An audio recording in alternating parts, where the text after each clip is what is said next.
Bonjour tout le monde, 30e jour aujourd'hui. Au nom du Père, du Fils et du Saint-Esprit, Amen.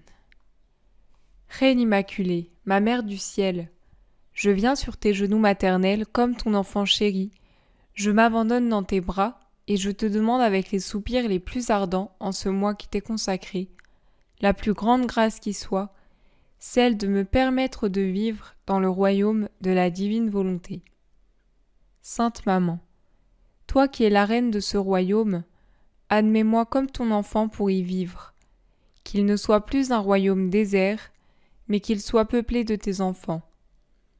Je me confie donc à toi, Reine toute-puissante, afin que tu guides mes pas dans le royaume de la divine volonté, et ma main, dans ta main maternelle, tu me guideras entièrement, afin de vivre pour toujours dans la volonté divine.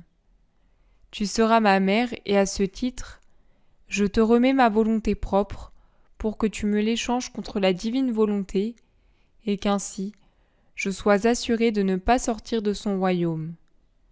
Je te prie donc de m'éclairer pour me faire comprendre ce que signifie volonté de Dieu. Je vous salue Marie, pleine de grâce, le Seigneur est avec vous. Vous êtes bénie entre toutes les femmes, et Jésus, le fruit de vos entrailles, est béni. Sainte Marie, Mère de Dieu, priez pour nous pauvres pécheurs, maintenant et à l'heure de notre mort. Amen. Le sacrifice du mois, le matin, le midi et le soir, autrement dit 3 fois par jour, se mettre mentalement sur les genoux de notre Maman du ciel et lui dire « Maman, je t'aime, et toi aime-moi et donne à mon âme une gorgée de volonté divine. Donne-moi ta bénédiction, afin que je puisse faire toutes mes actions sous ton regard maternel. » Maman Marie, nous te confions notre semaine, et spécialement cette journée. Viens nous aider à réaliser tous nos actes dans la divine volonté. Infuse dans nos cœurs le désir de la divine volonté. Alors, la Reine du ciel dans le royaume de la volonté divine. Visite au temple. Marie, modèle de prière. Jésus est perdu. Joie et douleur. L'âme à sa mère céleste. Sainte Maman, ton amour maternel m'appelle auprès de toi, d'une voix de plus en plus pressante. Je te vois déjà tout affairée, prête à quitter Nazareth. Ma mère, ne me laisse pas, emmène-moi avec toi et j'écouterai avec attention tes nouvelles et sublimes leçons. Viens aussi, Esprit Saint, viens ouvrir nos cœurs, nos âmes, notre intelligence, pour que nous puissions accueillir pleinement ce nouvel enseignement de la Vierge Marie et que nous puissions aussi accompagner Jésus, Marie, Joseph, dans une ronde dans la divine volonté. Leçon de la Reine du ciel. Fille bien-aimée, ta compagnie et l'empressement que tu manifestes en entendant mes célestes leçons afin de m'imiter sont les joies les plus pures que tu puisses procurer à mon cœur maternel.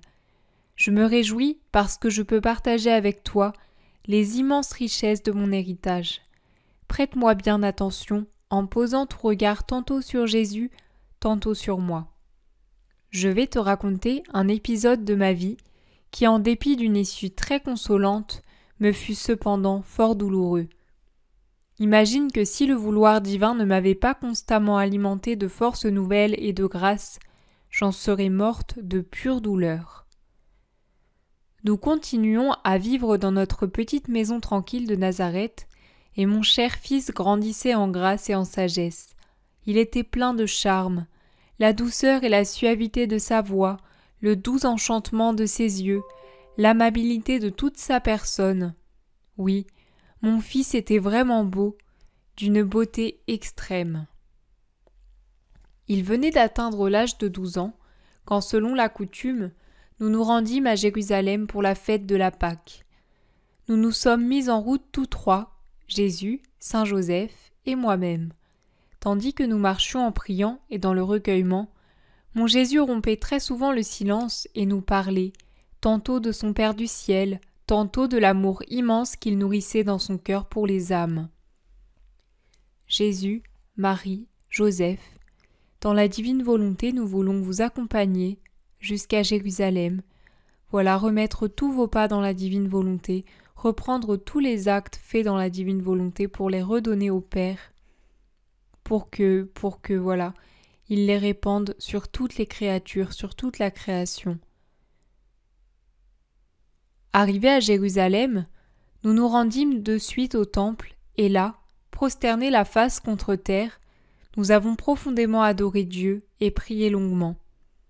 Notre oraison était si fervente et si recueillie qu'elle ouvrait les cieux, qu'elle attirait le Père vers la terre et le liait à elle, attend le temps de la réconciliation entre lui et les hommes. Eh bien, nous voulons prendre vos prières, cette oraison que vous avez faite si fervente, si recueillie, et voilà, nous voulons la réoffrir à Dieu pour hâter cette fois son retour glorieux et voilà le règne de la divine volonté sur la terre, dans les cœurs, sur la terre comme au ciel. Or, ma fille, je veux à ce sujet te confier une souffrance qui me torture. Hélas, il y en a bien qui vont effectivement à l'église pour prier, mais la prière qu'ils adressent à Dieu s'arrête sur leurs lèvres parce que leur cœur et leur esprit sont loin de lui. Combien se rendent ainsi à l'église par simple habitude ou pour passer le temps? Cela ferme le ciel au lieu de l'ouvrir. Et combien d'irrévérences commises dans la maison de Dieu, combien de fléaux seraient épargnés au monde, combien de punitions se changeraient en grâce si les âmes s'efforçaient de nous imiter. Seule la prière jaillissant d'une âme où règne la divine volonté agit irrésistiblement sur le cœur de Dieu. Une telle prière est si puissante qu'elle remporte victoire et obtient de lui les grâces les plus insignes. Et donc ce cœur de vivre dans le vouloir divin, et ta maman qui t'aime te recèdera les droits de sa puissante intercession. Eh bien Seigneur, nous voulons vraiment te demander pardon pour toutes les fois où effectivement nous allons à l'église, mais c'est par habitude, par routine, parce que voilà, on a toujours fait comme ça et on se donne bonne conscience à y aller. Mais que notre cœur est loin de toi, ou toutes les fois où voilà, nous prions mécaniquement. Nous te demandons pardon pour nous et pour toutes les créatures qui t'infligent ça. Voilà, pour tous les abus aussi que tu reçois dans les sacrements, tous les sacrements mal administrés, mal reçus, qui ferment le ciel au lieu de l'ouvrir. Seigneur, nous te demandons vraiment pardon. Nous te demandons aussi pardon pour tout le manque de respect que tu reçois dans l'Eucharistie. Et pour te consoler, nous t'offrons le respect, l'amour, l'adoration de la Vierge Marie, l'attitude de la Sainte Famille, de Jésus, de Marie, de Joseph dans le temple. Voilà, nous t'offrons leur attitude pour réparer toutes les attitudes irrespectueuses que tu reçois à l'Église. Viens vraiment infuser dans les cœurs le désir de toi et viens faire comprendre à tout le monde que la religion, que Dieu, c'est pas un concept, mais tu es vivant, Seigneur, tu es une personne vivante et que la prière, c'est pas juste des paroles mécaniques qu'on fait pour se donner bonne conscience, mais c'est vraiment un cœur à cœur. Voilà, viens le faire comprendre aux âmes. Après avoir accompli notre devoir religieux au temple et célébré la Pâque, nous nous apprêtions à nous en retourner à Nazareth. Mais dans la cohue de la foule, nous nous perdîmes de vue. Je restai pour ma part avec les femmes, tandis que Joseph se joignait aux hommes. Je regardais tout autour de moi pour m'assurer que mon cher Jésus était bien là, mais ne l'ayant pas vu, je pensais qu'il était avec Joseph. Quelles ne furent pas ma stupeur et mon angoisse quand parvenu au lieu prévu de notre rencontre, je m'aperçus qu'il n'était pas avec Joseph. Ne sachant ce qui lui était arrivé, nous éprouvâmes alors une telle peur et une telle douleur que nous restâmes tous deux sans voix. Brisés par le chagrin, nous refîmes à la hâte le chemin inverse, interrogeant anxieusement tous ceux que nous rencontrions. « Dites-nous, avez-vous vu notre fils Jésus ? Nous ne pouvons plus vivre sans lui. » Et nous le décrivions en pleurant. Il est adorable, de magnifiques yeux bleus tout brillants de lumière, un regard qui va droit au cœur, qui frappe, qui ravit et captive. Son front est plein de majesté, son visage d'une beauté sublime, sa voix très douce descend au plus profond du cœur et console de toute tristesse. Ses cheveux bouclés et dorés comme l'or le plus fin ajoutent encore à sa délicatesse et à sa grâce. Tout en lui est majesté, dignité et sainteté. C'est le plus beau des enfants des hommes. Mais en dépit de toutes nos recherches, personne ne put rien nous dire. La douleur que j'éprouvais alors m'arrachait des larmes amères, et d'instant en instant lacérait mon âme, jusqu'à me faire suffoquer sous l'effet des sanglots. Ma chère fille, si Jésus était mon fils, il était aussi mon Dieu. Aussi ma douleur était-elle d'un autre ordre, toute divine. Je veux dire si véhémente et si démesurée qu'elle dépassait en intensité la somme de tous les déchirements possibles. Si le fiat que je possédais ne m'avait pas alors soutenu continuellement de sa force divine, j'en serais morte d'effroi. Voyant que personne ne pouvait nous renseigner, anxieuse, j'interrogeai les anges qui m'entouraient. Mais dites-moi, où est mon Jésus bien-aimé? Où dois-je aller pour pouvoir le retrouver? Ah, dites-lui que je n'en peux plus. Ramenez-le-moi sur vos ailes jusque dans mes bras. De grâce, mes anges, ayez pitié de mes larmes. Secourez-moi, ramenez-moi Jésus. Toutes les recherches étant restées vaines, nous retournâmes donc à Jérusalem. Au bout de 3 jours de gémissements amers, de larmes, d'angoisse et de crainte, nous entrâmes à nouveau dans le temple. Je le cherchai partout, je scrutai le moindre recoin, quand tout à coup, comme vaincu par la joie, j'aperçus enfin mon fils. Il était là, au milieu des docteurs de la loi. Maman Marie, nous nous fondons dans la divine volonté et nous venons t'accompagner dans ces 3 jours de recherche où tu souffres horriblement de l'absence de Jésus, avec Saint Joseph. Nous prenons vos douleurs, vos souffrances, vos craintes, vos angoisses, vos larmes aussi. Voilà, nous prenons tout ce qui constitue ce mystère du recouvrement où Jésus disparaît. Nous le faisons nôtre et nous voulons le répandre sur toute l'humanité pour la purifier. Voilà, que aucune de vos souffrances ne soit inutile, mais que toutes servent pour vous ramener des âmes. Et nous prions aussi tout particulièrement pour toutes les âmes qui souffrent de la sécheresse spirituelle. Voilà, quand Jésus se cache, nous prions pour ces âmes pour qu'elles ne se découragent pas, mais qu'elles sachent être patientes, parce que quand Jésus disparaît, c'est toujours pour notre bien, pour nous faire grandir spirituellement.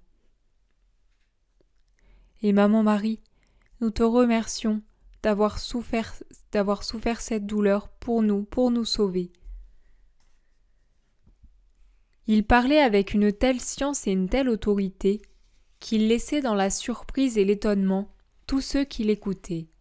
Rien qu'en le voyant, je sentis aussitôt la vie revenir en moi, et je compris immédiatement la raison cachée de sa disparition. Et maintenant, un petit mot pour toi, ma très chère fille. Dans ce mystère, mon Fils a voulu nous donner, à moi-même et à toi, un enseignement sublime.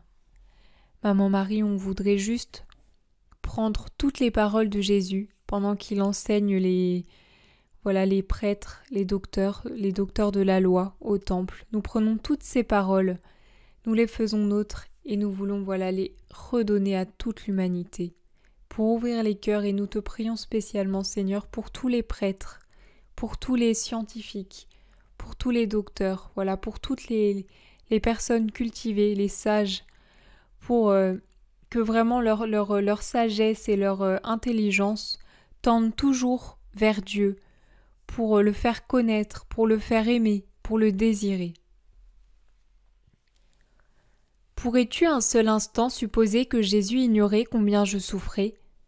Tout au contraire, car mes larmes, mes recherches, ma douleur intense et cruelle trouvaient écho dans son cœur, et cependant, durant ces heures si pénibles, il sacrifiait à sa volonté divine sa propre maman, celle qu'il aimait tant, et ceci pour me montrer comment moi, je devrais de même un jour sacrifier ma propre vie au vouloir suprême. Dans cette peine indicible, Je ne t'oubliais pas, ma bien-aimée. Dans la pensée qu'elle te servirait plus tard d'exemple, je la tins même à ta disposition, de façon que toi aussi tu puisses avoir, en temps opportun, la force de sacrifier toute chose à la divine volonté. Maman Marie, nous voulons offrir ta douleur, voilà cette recherche intense de Jésus, pour tous ceux qui ne recherchent pas Jésus. Nous voulons réparer par ta douleur pour tous ceux qui ne recherchent pas Jésus, qui ne sentent pas le manque de Jésus parce qu'ils sont remplis de toutes sortes de choses terrestres qui ne sont pas Jésus. Maman Marie, par ta douleur et par tes larmes, viens les vider de toutes ces choses matérielles qui ne rendent pas vraiment profondément heureux, mais viens les vider et mettre en eux une soif infinie de Dieu, de Jésus. Dès que Jésus eut fini de parler, nous nous approchâmes de lui avec respect en lui faisant ce doux reproche. « Mon fils, pourquoi nous as-tu fait cela ?» Et lui, avec une majesté toute divine, nous répondit « Pourquoi me cherchiez-vous ? Ne saviez-vous pas que je suis venu au monde pour glorifier mon Père ?» Comprenant la haute signification de cette réponse, ayant adoré en lui le vouloir divin, nous repartîmes pour Nazareth. Fille de mon cœur maternel, écoute. Quand j'ai perdu mon Jésus, la douleur que j'ai alors éprouvée fut terrible, et cependant, il s'y ajouta encore une autre, je veux parler de celle de ton propre éloignement. En effet, voyant d'avance que tu t'écarterais de la divine volonté, j'ai éprouvé alors la privation de mon fils et de ma fille, ce qui porta doublement atteinte à mon amour maternel. Ma fille, quand tu seras sur le point de céder à ta propre volonté au lieu de faire celle de Dieu, pense qu'en abandonnant le fiat divin, tu nous perdras Jésus et moi, ce qui reviendra à te précipiter de toi-même dans le règne de la misère et du péché. Reste donc fidèle à la parole que tu m'as donnée, de me rester indéfectiblement unie. Et moi, je t'accorderai la grâce de ne jamais plus te laisser dominer par ton propre vouloir, mais exclusivement par le vouloir divin. L'âme. Sainte Maman, je tremble en pensant aux abîmes dans lesquels ma volonté est capable de me précipiter. À cause d'elle, je risque de te perdre, je peux perdre Jésus et tous les biens célestes. Maman, si tu ne m'aides pas, si tu ne me ceins pas de la puissance de la lumière du vouloir divin, je sens qu'il m'est impossible de vivre avec constance de volonté divine. Aussi, je mets tout mon espoir en toi j'ai confiance, en toi j'espère tout. Ainsi soit-il. Le sacrifice du jour. Tu réciteras 3 Ave Maria afin d'être touché de compassion devant la douleur intense que j'ai éprouvée durant ces 3 jours où je restais sans mon Jésus. Maman Marie, sans tarder, nous voulons te dire ces 3 Ave Maria. Viens toucher nos cœurs de compassion, donne-nous ta propre compassion, la compassion de Jésus dans la divine volonté, pour que nous puissions être touchés par ta douleur. Ta douleur n'est pas que des mots, elle est vraiment vraie. Aide-nous à comprendre combien tu as souffert. Je vous salue Marie, pleine de grâce. Le Seigneur est avec vous.